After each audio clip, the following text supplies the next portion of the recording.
It is also the 5-year anniversary of All Elite Wrestling. And I want to say a few words about that because that is a big milestone. There's a lot of companies out there, believe me, that have started up that did not hit 5 years. And if they did, they weren't as big or in the kind of shape that AEW is in. And I just remember back to that first AEW show in the very building that they're going to be back in tonight. It was at the MGM in Las Vegas. The first ever Double or Nothing. Being in the audience for that show, third row ringside, is one of the all-time great wrestling memories as far as going to live events. And I've been to plenty of WrestleManias and plenty of big shows over the years, but that right there is near the top of the list. That show that night was an excellent show. You had Cody Rhodes and you had Dustin Rhodes, who had one of the probably the bloodiest match I've ever witnessed live. But truly one of the great all-time AEW matches. And I look at the Cody and Dustin thing, especially post-match. With Cody standing there getting all emotional. I don't need a partner. I don't need a friend. I need my older brother. And then they embrace in the middle of the ring. And that right there was the first truly great AEW moment in a long line of moments that this company has given us in the first 5 years. And for all of the doom and gloom and negative stuff that you will hear about, and you'll hear about it here in a second, because it's not all a bed of roses, but for all of that, when I look back at the last 5 years of AEW, there's a lot of good that this company has done. There's a lot of good that Tony Khan has done. And frankly, just their mere existence is a positive for professional wrestling. Them coming along when they did, when I would argue WWE creatively was at its worst and was at its lowest. And I know it because I sat through a lot of those shows and they were fucking terrible. So I feel like AEW came along at just the right time because you had a lot of wrestling fans, and I think also a lot of WWE fans, who were sick and tired of the same old shit, who were sick and tired of terrible television and awful creative, and were looking for a true alternative, which is what AEW presented itself as when they first hit the scene. We are an alternative to what you will find on the other channel. Come give us a chance.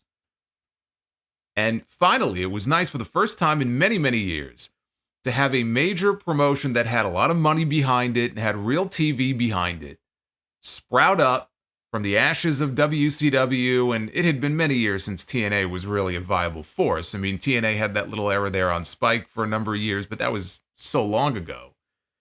And it presented itself as a true alternative. If you did not like what Vince McMahon was spoon-feeding you, come on over here. We're going to give you the opposite of that.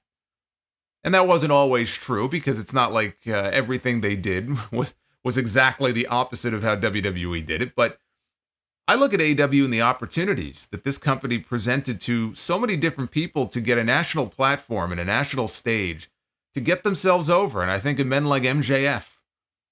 And now you have Swerve Strickland, who's a world champion for the first time. These men had the chance in AEW to get themselves over and to become big names on a national stage. Swerve was never given the chance in WWE, not on the main roster. MJF never had the chance because he opted not to sign there. And I don't even know that he opted so much as he just didn't have the opportunity to sign there. I mean, he's told the story about William Regal before. He didn't go there, he went here. But he is one of those true stars that AEW has created from nothing.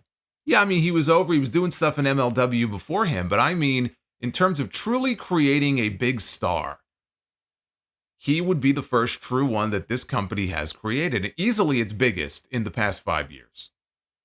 I appreciate how AEW has given second chances for people like Samoa Joe, who was fired twice by WWE and has been killing it in AEW with whatever they've given him. And Christian Cage, who has been on the greatest run of his career in AEW. And for someone like Sting, a legend, to have a proper retirement the way that he wanted to go out, from the pairing with Darby Allin, which is one of the smartest things Tony Khan ever did, was putting those two together, all the way through winning the tag team titles and then Sting's send-off at Revolution this year. He got the best send-off a pro wrestler could ever ask for. Had Ric Flair not gotten back in the ring after that WrestleMania in Orlando, I would have said Flair still had the best retirement of all time. But then he went and ruined it, so it doesn't count. I appreciate the tributes to men like Brody Lee, as sad as that show was, that tribute show to Brody Lee, the tributes to Jay Briscoe. Cody Rhodes, I mentioned Cody. Cody had to leave WWE and go help start AEW to get to where he is today, which is he is the top guy in the biggest promotion in the world.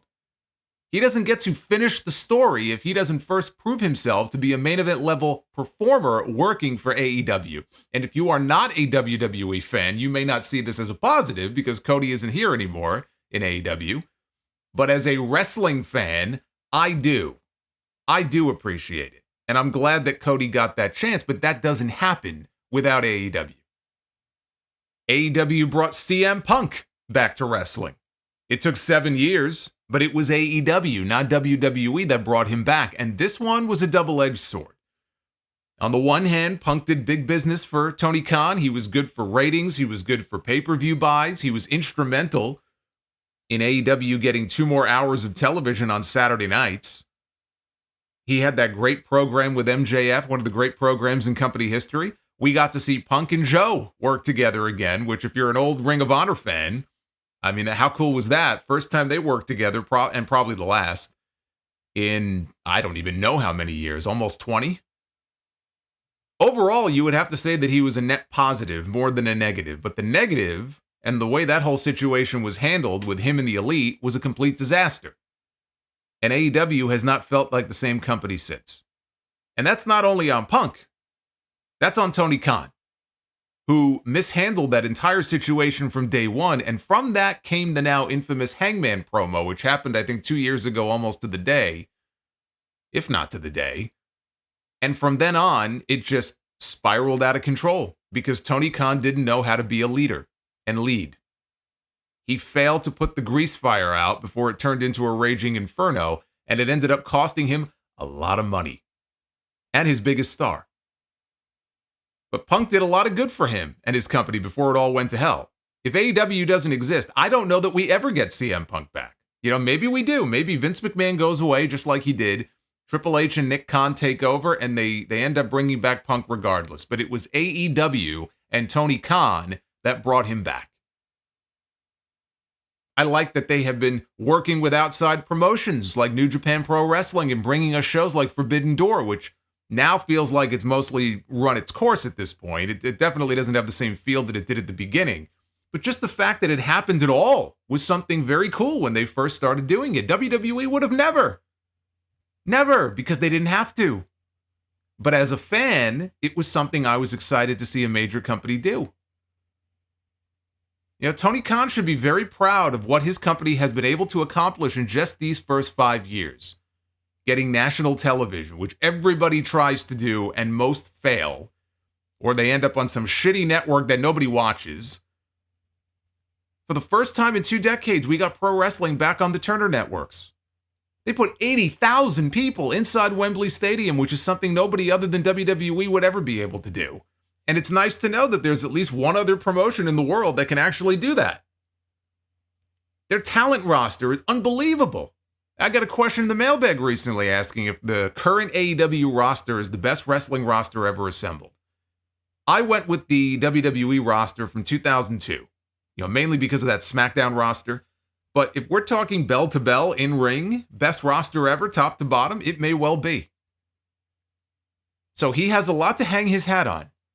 But 5 years in, it's not all good news. And I know that if you say that to a diehard AEW supporter, that makes you a hater. Except it doesn't. It means you can see things for how they really are. You can accept reality. Those people live in fantasy land.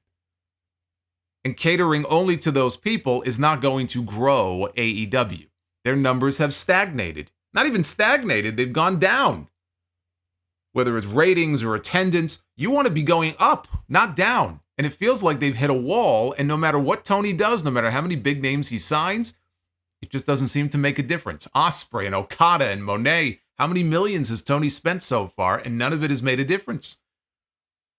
Now, it's only been a few months, and someone like Mercedes hasn't even worked a match yet. I mean, she will tonight against Willow. But you would hope that it would have created enough interest to bring even some lapsed AEW fans back who may have stopped watching the product over the past year or two, but it hasn't. The in-ring is still very strong. but the product has never felt colder than it does right now. Creatively, I mean, they're more miss than hit these days. They have no truly compelling stories. They have stories. That doesn't mean they're all good stories. They tried with the elite stuff. And look, the elite stuff is fine. We have seen the heel faction takeover angle in wrestling a million times before. There's nothing wrong with doing that, but you need strong characters to help get it over. You need to have strong baby faces also to help get it over, to challenge the heels. They dropped Tony Khan on his head and got play on the NFL Network for a week. And then it was forgotten about. It meant nothing. And it won't mean anything until something changes. Now, maybe if they get MJF back soon, I'll talk about him in a minute, maybe he can make a difference there. But it would seem to me that even if he comes back, he'll probably be occupied with the Undisputed Kingdom stuff when he comes back. But it's clear that what they have been trying, it just isn't working. That's not hating. That's being real. That's called being honest. You can't always predict when something is going to catch on. I mean, look at the MJF Adam Cole stuff when it first started. That was great television. It was organic. They didn't plan that the way that it got over. It just did. And they ran with it. The way Wardlow got over. That was over a period of time, but he really got hot out of that Punk and MJF feud and really felt like he was a genuine breakout star for them, ready to explode into the main event scene. And we all see what happened there. How? How do you drop the ball that badly? It's not even dropping the ball. It's like being handed the ball at the 1 yard line and then running it back into your own end zone. How does that happen? Tony Khan is no creative mastermind. And for all the good that he has done, he has also been a hindrance to his own product. And you hear people talk about how, well, AEW also, it's still not profitable. And AEW doesn't share their numbers publicly. They're a private company, but if they were profitable, I guarantee you we would know about it because Tony wouldn't shut up about it, right? He'd be talking about it at every media scrum. They're still not profitable after 5 years. Well, neither were companies like Walmart and Netflix. Companies like Lyft and Zillow, they're still not profitable, and they've been around a hell of a lot longer than AEW. And it may be apples to oranges in some ways. I know they're not exactly the same business or the same industry, but it took Amazon, one of the biggest companies in the entire world, 9 years before they turned a profit. And one of the ways they achieved that was through mass layoffs. Nobody wants to see mass layoffs. One thing that could change all of that, one way or the other, is their next media rights deal, which is going to be one of the biggest stories in wrestling in 2024 and the biggest AEW story of 2024 once this gets resolved. The Sports Business Journal, they published a story on Wednesday. I want to read to you from it because this could have a direct impact on AEW, but it concerns the NBA. The NBA is formalizing written contracts with Disney, NBC, and Amazon this week, with sources calling it the final stage of media rights negotiations that may inevitably lead incumbent Warner Brothers Discovery to take legal action. Industry sources believe ESPN will ultimately pay $2.8 billion annually, up from a reported $2.6 billion, for the league's A package, which includes the NBA Finals, a conference final, weekly primetime games, the WNBA, and likely shared international rights.